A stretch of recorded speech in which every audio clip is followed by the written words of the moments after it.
देखिए, सबसे पहली चीज, जब उनका मौत हुआ, मौत मतलब मर्डर, तो वो के मर्डर के समय इस यहाँ पर गवर्नमेंट थी उद्धव ठाकरे की। तो उन्होंने, आरोपी था उनका बेटा आदित्य ठाकरे, तो उन्होंने, उनकी जो पुलिस अधिकारी थे करप्ट, उन्होंने सब केस को कवर अप किया। 2.5 साल तक उनके सरकार में सब वही विषय रहा। 2.5 साल के बाद में शिंदे साहब का गवर्नमेंट आया, फडणवीस साहब होम मिनिस्टर बने। तब इस मामले में हम ये अभी तुरंत मामला नहीं आया है। सितंबर 2023 को हमने पीआईएल फाइल किया है। रशीद खान पठान ने, supreme court and high court litigant association के प्रेसिडेंट है उन्होंने, वो पीआईएल में जब जो मुद्दे उठाए थे यही थे कि एफआईआर रजिस्टर करके एक्शन ली जाए। तो उसमें जब सरकार ने उसको वेरीफाई किया, सरकार को लगा कि यस इसमें यह है, दम है, तो महाराज शिंदे साहब की गवर्नमेंट ने इसमें एसआईटी का शिफ्ट किया दिसंबर 2023 को। उसके बाद में 12 जनवरी 2024 को एक रिटर्न कंप्लेंट दी गई, जिसमें Aditya Thackeray and other, Suraj Pancholi and other, सबके खिलाफ में गैंगरेप और मर्डर का एफआईआर रजिस्टर करने की स्पेसिफिक रिक्वेस्ट थी। सारे जो उस समय अवेलेबल एविडेंस थे वो दे दी गए, अभी तो एक्स्ट्रा आ गए। तो ये देने के बाद फिर भी कुछ नहीं हो रहा था, लेकिन इसकी जो चर्चा हो रही थी, वो पूरे हमारे वीडियो इंटरव्यू देखकर दिशा सालन के पिताजी को समझ में आया कि मुझे बेवकूफ बनाया गया, मुझे गुमराह किया गया, मुझे झूठ बोला गया, मुझे दबाव में रखा गया। ये जो बता रहे ये बात सही है और इसके सपोर्ट में मेरे पास में एविडेंसेस है। फिर वो हमारे पास आए, फिर उन्होंने अपना ये बताया कि इसमें भी डिटेल मुझे ये चाहिए न्याय। फिर उनकी पिटिशन ड्राफ्ट हुई और वो फाइल हुई। तो इसमें ऐसा कोई ये डिले वाला विषय नहीं, ये रीजन ये है। दूसरी चीज, सुप्रीम कोर्ट ने 50 बार गाइडलाइन दे दिया है कि जब रेप है, मर्डर है, ऐसे जो केसेस है कॉग्निजेबल ऑफेंसेस, उसमें कंप्लेंट देने के बाद में तुरंत एफआईआर रजिस्टर होना चाहिए। अगर नहीं करते हैं तो कंसर्न पुलिस अधिकारी जो है उनको आईपीसी 166 ए में जो भी है साल 2 साल सजा उनको है उसमें। तो यहाँ पर 1 साल से इन्होंने एफआईआर नहीं किया है, तो ये बहुत ऐसा सीरियस मामला है। तो इस पर भी वो एसआईटी के अधिकारी पे एक्शन ली जाए। 2022 से एसआईटी चल रही है, आपकी पिटीशन भी 2023 से पेंडिंग है बॉम्बे हाईकोर्ट में। इस मामले में इंटरव्यूअर बनकर आदित्य ठाकरे ने भी ये कहा कि जांच तेजी से की जाए, खुद भी वो इंटरव्यू नहीं नहीं, ये गलत एक एप्लीकेशन की तरफ से आई थी उनका, उन्होंने कहा था मुझे भी सुनो, हाँ तेजी से की जाए, उनका नहीं कहना था। जो भी चीजें साफ की जाए उन्होंने ये कहा था, कोर्ट में उन्होंने एप्लीकेशन दी थी अपनी तरफ से। उन्होंने कहा कि मुझे भी इसमें सुनो, बस इतना ही कहा उन्होंने।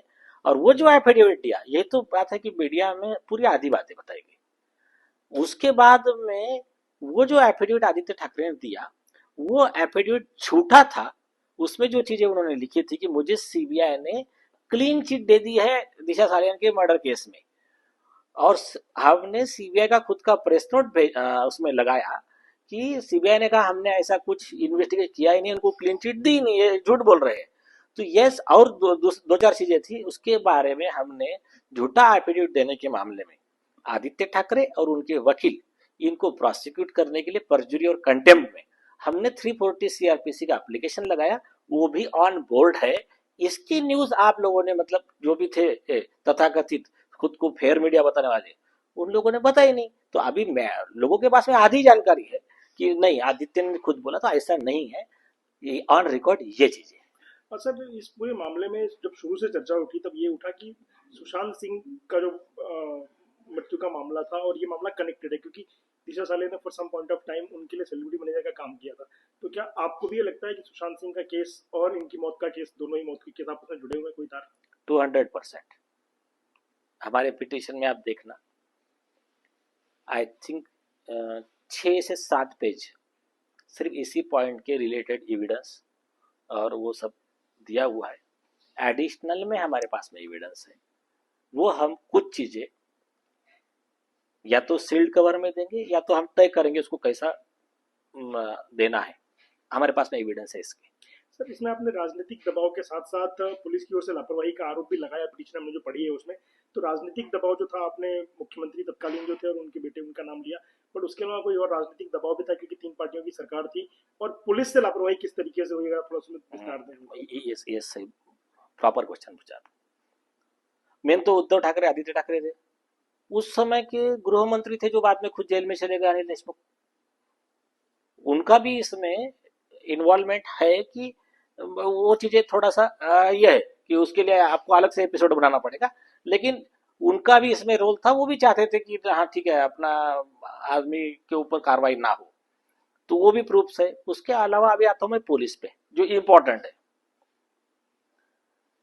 ये क्या करते हैं, जब डेथ होता है तो ये रजिस्टर करते हैं, उसको क्या बोलते हैं, accidental death report, ADR 174 CrPC. उसका रूल है 176 सब सेक्शन 4 ऑफ सीआरपीसी में, जो assistant commissioner of police and executive magistrate वो खुद इंक्वायरी करता है उसकी। पीड़िता के पिताजी को, पेरेंट्स को सामने रखकर इन्वेस्टिगेशन करना चाहिए। इनको तो कभी बुलाया ही नहीं, और सीन रिकंस्ट्रक्शन नहीं किया। 14वें माले से वो कह रहे गिर रही है, तो गिरना चाहिए ऐसी बिल्डिंग के यहाँ पर। तो बिल्डिंग के आगे 15 फीट का वॉल कंपाउंड, उसके आगे 10 फीट जाके गिर रही है, तो ये 25 फीट बॉडी कैसी गई। तीसरी चीज, बॉडी पर एक भी ब्लड का डॉट नहीं था। फिर जो लोगों ने कहा कि वो खून से लथपथ हम लेकर गए हॉस्पिटल में, उनके किसी के कपड़ों पे एक भी ब्लड का डॉट नहीं था। इसके आई विटनेस खुद उसके पिता। बाद में जो जगह उनको दिखा रहे कि दूसरे दिन उनको, तो वह जगह पर भी एक भी ब्लड का डॉट नहीं है। तो ये सब इन्होंने पूरा झूठा स्टोरी क्रिएट किया। आगे का शॉकिंग बताता हूं। उन्होंने पोस्टमार्टम रिपोर्ट बनाया, उसमें लिखा कि जो नॉर्मल होता है, ऊपर 14वें माले से गिरता है तो सर फूट जाता है, हड्डियां टूट जाती है, बोन फ्रैक्चर होता है। तो उन्होंने लिखा कि मल्टीपल इंजुरी, हेड इंजुरी और एंड बताता हूं। उन्होंने पोस्टमार्टम रिपोर्ट बनाया, उसमें लिखा कि जो नॉर्मल होता है, ऊपर 14वें माले से गिरता है तो सर फूट जाता है, हड्डियां टूट जाती है, बोन फ्रैक्चर होता है। तो उन्होंने लिखा कि मल्टीपल इंजुरी, हेड इंजुरी और एंड थिंग्स। तो जब ये सारी चीजें पोस्टमार्टम में लिखी, इस चीज को झूठ साबित करने वाली चीज है। उसकी जब डेड बॉडी इनके पिताजी ने ली, पहले तो इनको देखने ही नहीं दिए थे, फिर ये डेड बॉडी उनके पिताजी ने ली, तो उन्होंने पाया इसके बॉडी पर तो कोई इंजुरी है ही नहीं। तो 14वें माले से गिर रही खरोच नहीं। फिर बोले ये ब्लड की स्टोरी कहाँ से आ गई। फिर बोले ये हड्डी टूटने की झूठी स्टोरी कहाँ से आ गई। और उसका फोटो मैंने आपको भेज दिया है कि वो जो जब उसका अंतिम संस्कार हो रहा है, पूरी बॉडी इंटैक्ट है। हमारे पास में 17 से 20 आई विटनेसेस है। सर अभी आपने जो पिटीशन फाइल की है इसका स्टेटस क्या है? हियरिंग के लिए पिटीशन कब लगी हुई है या किस तरह के प्रोसीजर इसमें होने बाकी है? पिटीशन अभी फाइलिंग को गई है। अभी उसका हाईकोर्ट रजिस्ट्री से सब ऑब्जेक्शन वगैरह रिमूव होकर उसको नंबर मिलता है। उसके बाद में नंबर मिलेगा तो हम मेंशन करके फिर कोर्ट डेट देंगे, उस दिन हियरिंग होगी। तो इसमें जो पहले की पिटीशन है और इस पिटीशन में क्या फर्क है? बेसिकली जो आपने पहले पिटीशन फाइल की हुई है उसमें और इसमें क्या फर्क है? पहले की पिटीशन एक पीआईएल है, जनहित याचिका है, on behalf of a public spirited litigant. Rashid Khan Pathan साहब है, प्रेसिडेंट है supreme court and high court litigant association के। लेकिन ये पिटीशन है कि विक्टिम के पिता का पिटीशन है, तो इसको नेचुरली ज्यादा वेटेज होता है। और इसमें तो अभी मतलब लॉजिकली किसी को नहीं बोलने का और एक पिता को न्याय के लिए मना करने का कोई रीजन ही नहीं। इनके पिता जो हैं इन्होंने आपसे संपर्क किया पिटीशन फिर से फाइल करने के लिए, उन्होंने कहा तो उनके पिता पे पहले क्या दबाव था? उनके मन में पहले ऐसा क्या था कि उनको नहीं लगा कि पिटीशन फाइल करनी चाहिए? अब क्यों आए आपके पास? एक बार वो स्पष्ट करिए थोड़ा फिर से एक बार। उन्होंने अपने एफिडेविट में लिखा है कि रोहन राय उनके घर में रहता था ये होने के बाद घटना। रोहन राय भी वन ऑफ द को कॉन्स्पिरेटर है केस में, क्योंकि वो था वहां पर जब उसका डेथ हुआ। और रोहन राय इनके संपर्क में था आदित्य ठाकरे एंड कंपनी के आरोपी गैंग के। तो इन लोगों ने इनको एक्चुअली साइकोलॉजिकल वर्चुअल कस्टडी में रखा था, ये उन्होंने एफिडेविट में लिखा है। तो उसमें ये लोग इनके सामने स्टोरी कर, उसमें पुलिस वाले भी इन्वॉल्व है। देखो, आपके बेटी का सुसाइड ही है, अभी ये ज्यादा मामला उठेगा तो आपके लड़की की बदनामी होगी, और जो लोग बदनामी कर रहे हैं अपने को उनको रोकना है।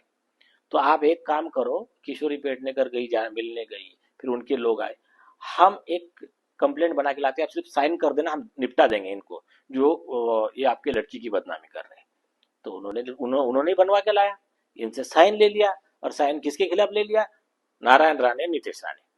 और तुरंत जाकर एफआईआर भी रजिस्टर हो जाता है, इनको नोटिस भी चली जाती है, दूसरे दिन नीतीश राणे नारायण राणे हाजिर हो, और बस उनको, और एक ही चीज पूछते, तुम्हारे पास में प्रूफ क्या, मतलब इनको सिर्फ प्रूफ चाहिए कि उनको ये चेक करना है कि हमने जो प्रूफ डिस्ट्रॉय करे उसमें से इनके पास क्या बचा है। तो ऐसे माहौल में वो थे। लेकिन उसके माहौल में रहने के बाद में फिर बाद में समय बीतता गया, रोहन राय फिर चला गया दूसरे घर पे, उसका शादी हो गया। अभी अभी आरोपी को लगा कि सब ये रिलैक्स हो गया, लेकिन उसके पिताजी ने बाद में जब ये हमारे इंटरव्यू वगैरह देखे, तो वो इंटरव्यू में उनके समझ में आया कि नहीं, ये जो लोग बात कह रहे हैं वो बात सही है, बहुत बड़ा फाउल प्ले है, और ये जो कह रहे हैं उसके सपोर्टिव एविडेंस मेरे पास है और मैं खुद आई विटनेस हूँ। तब वो हमारे पास अप्रोच हुए और उन्होंने कहा कि साहब अपने को ये करना पड़ेगा। तो मैंने कहा ठीक है, फिर इसलिए हमने फिर पिटिशन ड्राफ्ट किया।